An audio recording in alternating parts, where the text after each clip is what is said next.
Before starting with the video, I wanted to thank everybody, all the people who have watched the video. If you haven't, I'm gonna be talking about my short film Once Upon a Time in New York. So if you haven't watched it, so pause here, watch here, and then come back here. I had divided this thing in 4 parts, I believe so. In 4 parts. Yeah, we're gonna be talking about the script, the sound design, the music, and the grade. The script, as you know, was all about a vibe. The vibe that we get every time we go to a place. So, for example, I went from Cuba to Canada, and when I arrived in Canada, it was like I arriving in a different planet. Really, like that. You can imagine. And so it was a big shock. I had to adapt to that place. And feeling all that was really interesting for me. Then after almost 10 years in Canada, I came to Italy for the first time, and wow, it was really interesting. And then from Italy, I went to Indonesia, and I lived there for almost 2 years. And then I had the opportunity to travel in Asia a little bit. And again, it was something completely different from what I had seen so far. And then from Indonesia, I went to Cairo, and I lived a few months there, then back to Canada, back to Italy, and then I went to Central America. But this video is not about the places I lived or I went to. It's about the short film. So, but even if you are in a same city or living in one country and you just visit another city, you get a different vibe. It's different. So you feel some different stuff. But beyond, if you want to go beyond that, if you are in a room and you have a big discussion, a big fight, a big argument, the atmosphere is charged with those vibes. And if you pay attention, you are able to feel that. I don't know if it ever happened to you, but pay attention and you will be able to feel that. So it's all about the vibe, this short film. And the vibe arrived at some point when I was there. Now, keep in mind that I didn't go to film. This was like a family vacation. Well, my wife used to go to work every morning, and I went out with my daughter, 8-year-old daughter, on one hand, and on the other hand, I had the camera. So it's not like when you go to film in a place that you have either a shot list or you just there to film, and you're looking exactly and specifically for the things that you want to shoot. This was not the case. I just went out and I looked at a typical tourist, and oh, that's nice, and then I shot that. Oh, that one, it's nice. No, so this was the case. When you specifically go to film in a place, you look for the composition. You look for the light. You look for you shoot sunset, sunrise, nighttime. But that wasn't my case. So I shot what I could at the time of the day I could. So, just to keep that in mind. And then one night, sitting on the bed in the hotel room, I took the iPad and I said, and I started writing. And that's how I wrote the script. I showed my wife, and she told me, I really like it. I said, okay. I added a couple of sentences when I came back, when I was in the process of editing, before the recording the voice. But basically what you heard is the original script that I wrote back in New York. Keep in mind also that I was filming with my 6K Pro, Blackmagic Pocket Cinema Camera 6K Pro, and I'm using cinema lenses, Samyang. They're not the best. They are the cheapest, probably cinema lenses on the market. I don't like them 100%. I'm going to do a video about things I don't like about Samyang cinema lenses, but this is not the video. Just to keep in mind that I had my camera with me. I had to pay attention to the composition, to what I see in front of me. I have to pay attention to the focus, and I had to pay attention to the aperture, because everything is manual. The challenge was recording the voice, because I'm not an actor. I don't do that as a job. It was funny because Joe wrote to me. He said, you should get a job as a voice narrator, I laugh so much. Thank you, Joe, anyway, because you're too kind. But I don't think I will be earning anything doing that kind of job. But anyway, it was funny because the first take was like I was in the toilet sitting. Yeah, constipated. And then the second one was like having an orgasm. And then, wow, I don't sound natural at all. And then after many takes, I kind of nailed it. So, but it was tough. It was tough. Okay, the sound design. Sound design was very, very interesting. And I love that part of the post-production. I just want to tell you that 97% of the stuff you hear in the short film is not there. It was added after. I started building the whole sound design. Sounds of the cities, car passing, sirens, police, sirens, klaxons of cars, people talking, etc. And I started building different layers. I think one of the most interesting aspects of the sound design was the ambient noise. I learned something watching the video from this guy here, Mark, who's really, really good at that, somebody I respect so much. And one of his videos, he talked about the ambient noise. So what I did is, in the hotel room, we had that air conditioning running all the time. So you don't realize, but you hear that all the time. You are used to hear it all the time. But so what I did is that I recorded that sound with the camera. I let it run a little bit, and then I looped the sound, and I made it like a big thing. So whenever I'm in the hotel room, you don't realize, but this is a sound, a prevalent sound there. And it's part of the sound design. Another important element here is that all the sounds that you hear in the short film are from the YouTube Studio Library and from a Final Cut Pro library. Now I'm talking about Final Cut Pro. I'm not talking about DaVinci Resolve, but I'm gonna cover that part when I talk about the grade. So bear with me for a little longer here. So it is what it is. It could have been better. Anything can be better. Even this short film could be 10 times better. The problem is that you do something, you take it to a certain level, and then you should release it. Because you can come every day and change something. Because it can be better. Every day can be better. You can come every day and change something. And the thing is that if you do that, you will never get it out. And imperfection, okay. You make it, as I say, to a certain level, and then you release it, you publish it. That's it. Next one, this is not, probably is my best, like Alex said. Thank you, Alex. Too kind again. He said that it was one of my best jobs. Thank you so much. It should be worse than the one I will be making next. I think we should think like that. This is not perfect, but it's done. Here it is. Next one will be better. Next one should be better. We were talking about the sound design. So I built the whole sound design, city, cars passing, klaxons, sirens, the whole thing.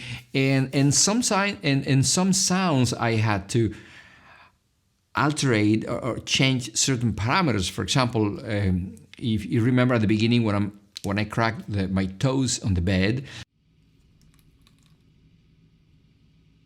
then I started walking on the carpet towards the camera, and then there's a cut and I walk away from the camera. And the only thing I was able to find was steps on leaves. But steps on leaves don't sound like steps on carpet, so I had to change that. And to change that, it was very easy. I just took the equalizer and I lower from the high middle frequencies to the high frequencies. I lower them, and the sound is more muted, more as a cushion sound. But I love doing that. It's fascinating doing this whole design, and then working with layers and things, pan things, and change the volume of things and change the EQ of things to give volume to the whole thing. So the things doesn't come only from one place, because you have two ears. I mean, most of us have two ears, and we hear things in different places, in the front, at the back, on the right, on the left. and this is beautiful thing. So I work with headphones, I work with my speakers, I work with speakers of the computer, changing all these things to see how.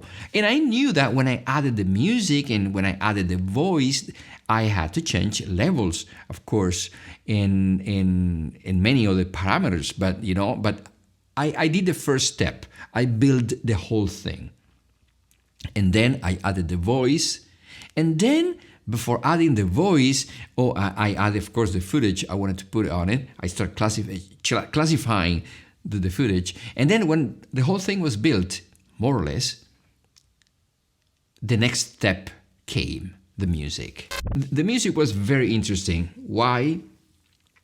I think I spent more time looking for the music than the time I spent looking for the look, for the grade.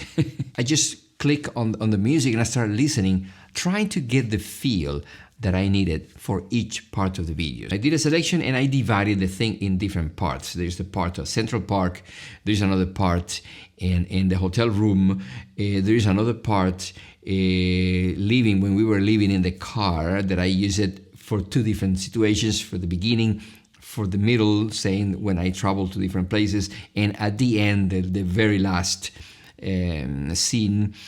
And there are other parts in the city, in Fifth Avenue, etc., different places. So I divided that in different groups, and every group had to have a different music, or I wanted to give a different music, and I wanted to give a different feeling. I didn't treat the music completely separate from the other three elements. I wanted to treat the music. I wanted that the music had to converse, it had to interact with the voice. The music had to interact with the voice, with the sound design, with the footage, and with the feeling of that moment. So there were three important things there. There is a movie, The Revenant. There's one scene that for me is priceless. And it's based on the pause. Pauses are so important in anything and in everything. And this scene, there's Leo DiCaprio who finally went out going through the whole thing. And there's a wide shot, there's a sunset, and he's moving and the music is going, and then he stops and the music stops. And there's a pause. And then he starts moving again, and the music goes again, and then he stops. Wow, that scene is so powerful and incredible. My hair just go like this. And then I wanted to have a little bit of that in my short film. So there is a little bit of pause in certain places. The narration, the narrator, it doesn't go all the way, it doesn't speak without stopping. There are pauses. And so the music can take over. There are pauses, so the images can take over, or the sound design, And pretty much this is the way I wanted to give it. I wanted to move this short. I've been having some problems with DaVinci Resolve, and actually I would need some help from some of you, whoever wanted to give me a hand. Sometimes I spend a good amount of time, almost all the time, a good amount of time grading something, finding the look of something, and then when I nailed it, when I'm happy with those colors, with that contrast, with the whole thing, and I export that, and I lose a lot. I lose contrast, I lose saturation, and many elements. So I don't know why.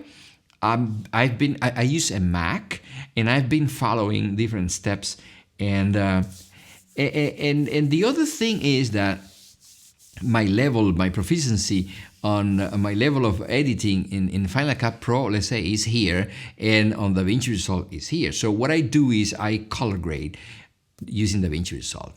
And then I export it and I finish the whole project in Final Cut Pro. Anyway, the look that I initially got was a nice look, but a very natural look. Now the footage was sharp for me, it was too sharp. Why? Because I'm used to work with the Tiffen Black Pro Mist 1/8 and 1/4, which I almost have it all the time on my lens when I make these kind of videos. But because I was working, I was gonna film with my 35, I was gonna film with my 14 millimeters, which I can't put the filter, so I didn't want some images with a certain effect than others, and others they didn't have that effect. So I say, okay, I'm not gonna bring the filter, I'm gonna film everything clear without any filter. And so I'm not used to it anymore. So the images were too sharp. For what I wanted to express.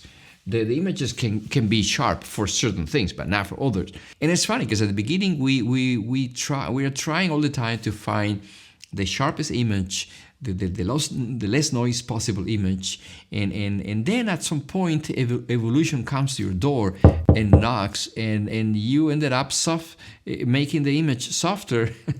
And adding grain and all that kind of stuff. So it's funny. So we are in the DaVinci Resolve, and as you can see, this is the whole node tree. But let me go one by one, and in the order I did it, so you can see exactly what I'm talking about. And I was following a video by Joris Hermans, and this is what I did. Okay, so the first thing we're gonna do here, the first thing is 3 nodes, this 3 here, and the first one would be the CST. The input color space is gonna be Blackmagic Design Pocket 4K Film G4, and the output gamma is Blackmagic Design Film Generation 5. All right, so you can see before, after. The second one, it's going to be, so what I did here is I added in the output gamma a Cineon film look, as you can see here. All right.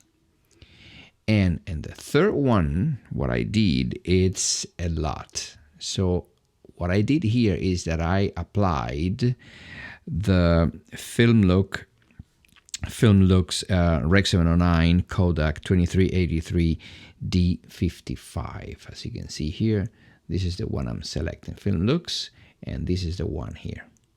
All right. And what I'm going to do here is that I'm going to do a compound node here. So these 3 here, I'm going to select them. I'm gonna right click and I'm gonna say create compound, and I have this here. All right. The second thing is that I'm going to create 2 nodes here, and one is going to be called exposure, and the other one is for the color correction. So if we go to the first one, you can see before and after. So what I did here is that I lower the highlights a little bit down, and the middles I put them up a little bit. Okay, just that little touch, because it was too bright. For some images it was too bright. And remember that I wanted to give that here a little bit of a film look.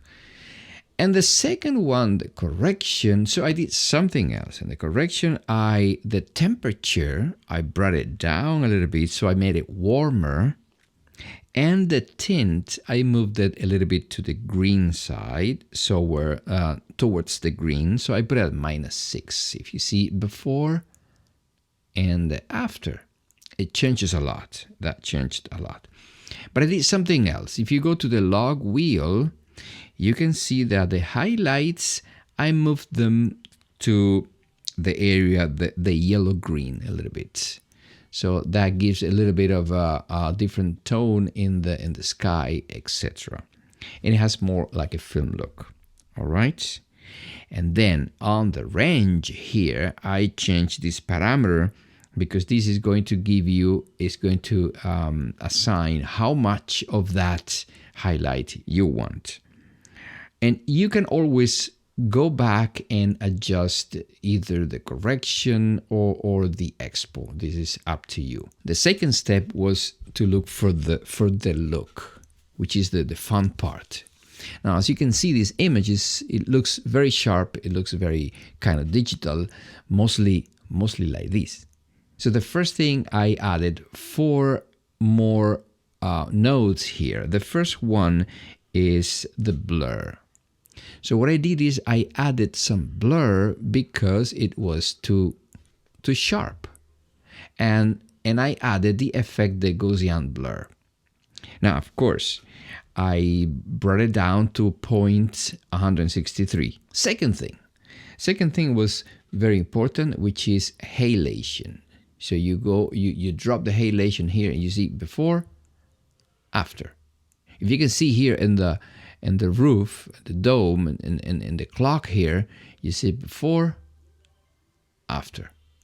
There are other examples that I'm going to show you that this affects a lot whenever there is sun. For example, if you have the sun that is glowing in front of you, or strong light, this is going to be very cool. And here I only touched the threshold, the film saturation level, and the strength.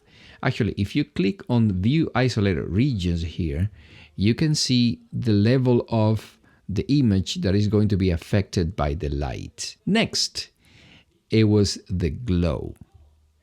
Now, in the glow here, I put the shine threshold at 0 right here. The composite type soft light right here. You can change it. I selected soft light, and the global blend at this parameter here, 0.251. Now, this also, you can change also this color filter to give, as you can see here, to give a different tone to the image, and it's very cool. But because I was not going through I wasn't looking for a vintage look, so I didn't touch that color filter. I left it the way it was. And we are in the glow. All right, next one was film damage. So film damage is something that you don't see anything. But what did I do here? These all parameters, I put them in 0 because we already changed that before. So I unchecked scratch because I didn't want any scratch because that would have been too much. And I just played with the dirt. I set it up at 1 just to give a little bit of texture. And the last one was grain. Now, the grain, let me show you in another, let me show you here, for example. If I go on 300% here, you can see the grain. You see, without grain, with grain. And what I did is I selected everything here on DaVinci Resolve. I selected 35 millimeter and this opacity. So you see before and after. Let me show you another image that I was looking at. I was looking at it before here. Okay, the famous ducks in the pond. And if you remove grain, if you remove film damage, glow, halation, blur, you see it's a very, very different image. Expo, you put it up, and the correction is a very, very different image. It's a very different vibe that you get from that image. But if you add all the stuff one by one, you start seeing how this gets affected by all the effects. Mostly the halation gives me an amazing, and the blur, of course. I want to show you quickly another image that I had here. This one here. All right. So let me remove all the stuff. Let me remove all the stuff so you don't get. Okay. All right. So this is an image that could be recorded by an iPhone or something, because it's a very sharp image, and I didn't want that in my short film. So look how things have an influence on this. So if I put an exposition that I changed because it was kind of bright, and I wanted to bring it low a little bit, it changes a little bit, and then the correction gives a different tone. Right there, it looks completely different. Look at the blur now. If I add the blur, it's softened. It has softened the image considerably. And then after, now the halation. Halation gives that, as I said before, if you see here, these are the areas that are going to be affected where the light is. If I change, for example, the film saturation level, it will be more, but then it won't be, it's not going to be believable, so it's going to be too much. And then the glow. The glow also gives that extra punch. Now the damage, let's see if we see any damage here. Let me move this a little bit. Let me see. There you go. I saw one. There you go. I see one here. See if you see it, the little dot. And these are very little things, very little touches that you say, no, they're not there, but they are there. And there you go, another one here, two here, and they will give you that little, like I say, I set it up at 1 because if I put more, then it's going to be too much. It's going to be something that is not natural. And then at the end, the gray. Now in some images you see it more, in some images you see it less. But basically, this is what I did in the short film. This has been so much fun, and I hope that I was able to transmit, to teach you something in any way, or that you can relate with the work you're doing. I thank you so much for being here with me today in this video, and I'll see you in the next one. Peace out.